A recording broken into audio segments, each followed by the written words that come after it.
So this is a great example of when you use these assessments.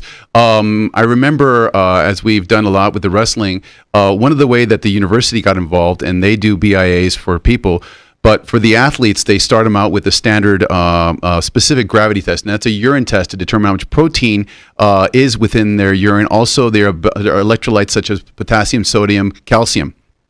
If the person is highly dehydrated, what happens is the specific gravity rises, and they also measure specific gravity. In the beginning, it's something to be able to measure, and we can say that the kid who weighs 200 pounds, his specific gravity is a certain amount, right? So we don't want a kid cutting down where the specific gravity of their body concentration, blood concentration is too high, because that means they're dehydrated. Those individuals can, once we got that number, we can assess the person, not just with body weight, but we can use BIA to follow them through the season in a much more accurate way. So that allows a very expensive test, which is a specific gravity, to go through the BIAs. We also have issues, and we're going to touch upon these, but there are other special dynamics that parents can be involved. And parents like, Trudy, you're a parent of an athlete. What would you want to know in a BIA? Well, I have two athletes. Well, basically, I guess at what point is it safe with children to start watching, and being concerned about, BIA? Because certainly as young adolescents, you don't want them prone to having eating disorders or being so self-conscious about their body composition that then you have other type of side effects of psychological approaches. So that would be one of my concerns. When is it safe from a parental stand to be watching about BIA and BMI? That's a very good question. And I guess what we would want to know is that we know that our kids are healthy when they're with us, but when they're going through certain dynamic changes, we want to follow up and want to say, when is it getting too concentrated? When is the kid losing too much protein? When is the child running the risk of hurt? Because we do have the stories of the 180-pounder cutting down to 135. That individual is not only running themselves at risk, but in the world of that they're wrestling someone their own body weight, they're running the risk of being injured. So as a parent, I see that very important. The BIA offers us an ability to be able to quantify and to see the measurable changes as the child goes through the process.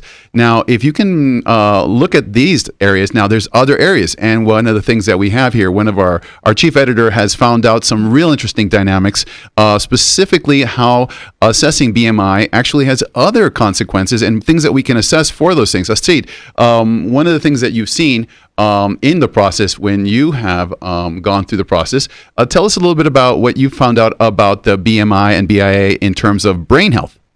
Okay, so there's actually quite a few research studies that have been conducted on pretty much the importance of BMI and BIA and why it's, we all want to know these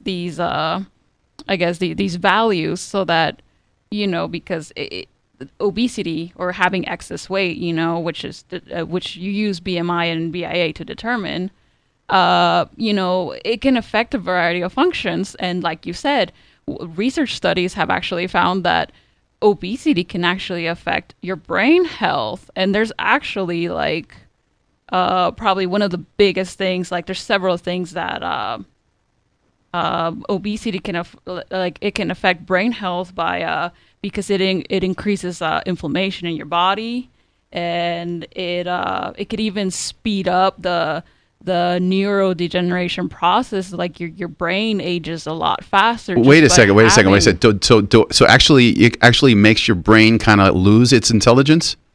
I wouldn't say it makes you lose your intelligence. It just makes it work slower. Slower, okay. Yes. So brains that get smaller, or let's say dementia, let's say the brain loses its size and dimension. So those things are correlated to BMI as well?